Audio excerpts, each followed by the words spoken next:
Today we're looking at three different switcher streamers: the Yololiv Pro, the ATEM Mini Pro, and the Feelworld L2 Plus. Which is the best for you? Let's dive in. When COVID hit, we all started streaming from home. In fact, I recall a time where webcams were in such a high demand, you couldn't even get them for their weight in gold. And for many of us, a standard webcam was enough to run a short session. But for those of us who wanted a more sophisticated setup with more than one camera, the industry came up with small switchers and streamers that are priced for the home or small studio owner. I would say that there are three types of switchers out there: the ATEM Mini type with lots of buttons and things to press, the Feelworld L2 type with a small monitor and a traditional T-bar, and the Yololiv type, which looks like an oversized tablet. But which one should you choose? Let's break it down. But wait, you say, these are completely three different devices. Well, this is true, but in the end they're all used for the same purpose: switching, streaming, and recording. And so, let the fighting begin. Round one, fight! Streaming. The L2 has a USB output that makes it look like a webcam to any laptop, so you can use it to stream using a software like OBS, vMix, or actually any software that lets you stream from a webcam, even YouTube Live. The ATEM is similar in the sense that it has a webcam output, but if you have an Ethernet connection and you pre-configure the unit, you can stream directly from the unit. You'd need a cable and a wall jack for this, but if you have them, not needing a laptop is a big advantage, and it would be perfect for the small studio. Lastly, the YOLO can also mimic a webcam, but it can also stream directly from the unit over Ethernet, Wi-Fi, or 4G using a SIM card. This makes it a 100% autonomous unit, and it takes the point here.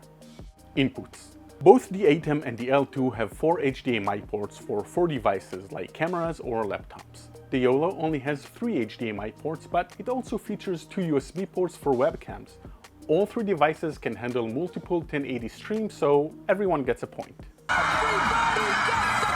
For audio, the YOLO has 2 3.5mm jacks, and so does the ATEM.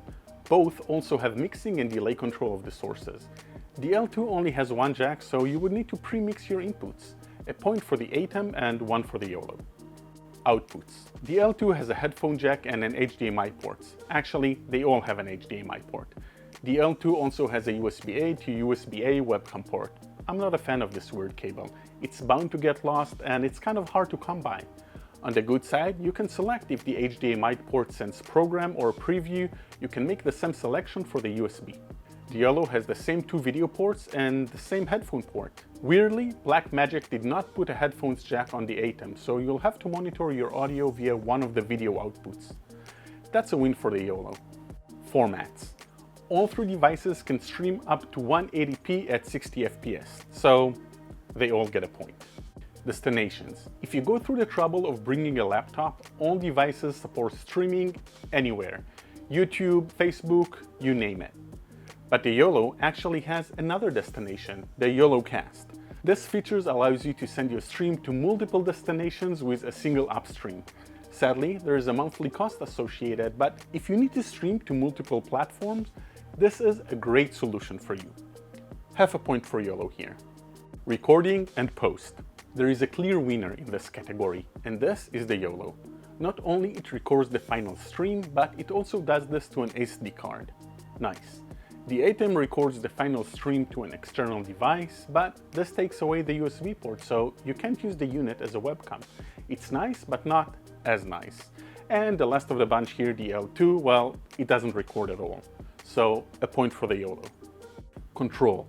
In the end, a switcher needs to switch. It's up to you though to tell it where you want to switch to. If you like old school switchers with lots of buttons to learn and having a dedicated button for each action, then goes the ATEM. There's a bit of a learning curve here, but having dedicated controls and haptic feedback really goes a long way. If I was not avoiding being pretentious, I would probably say that you can play the ATEM.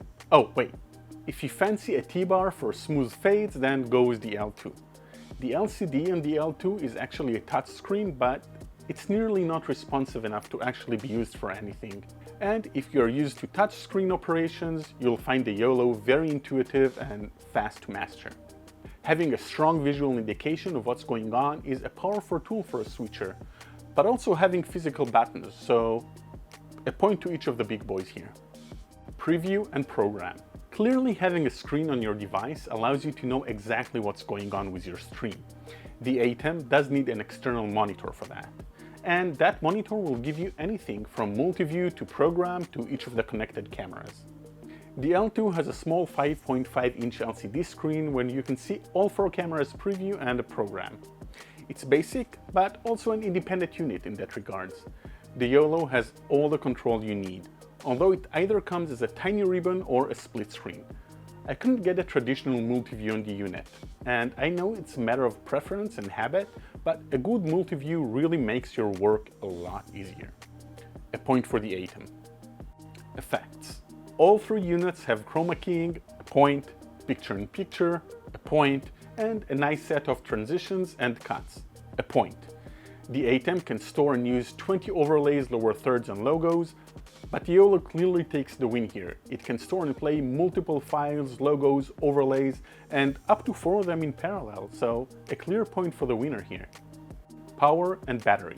Both the ATEM and the L2 need a dedicated 12-volt adapter. The YOLO, though, has an internal battery and a standard USB-C power jack. Win. Form factor. Out of the 3, the ATEM is probably the most robust. It feels really nice and solid and has a low footprint. There are no mounting options, so this is clearly a desk unit. The L2 is a bit bulkier and feels a little bit more flimsy, and it has a 1/4-20 in the weirdest place, on the side, so yeah, a desk unit as well. Lastly, the YOLO, which is all about portable, suffers the same issues as any tablet. Glass. It has a front glass element. Luckily, we're using the YC Onion cage here for it, and the cage does 2 things here. One, it adds a ton of mounting options for microphones, transmitters, and other utilities. But also, it has a solid cable protector for each cable to keep those ports nice and safe. If you don't mind the extra $150 for the cage, the YOLO is the winner here.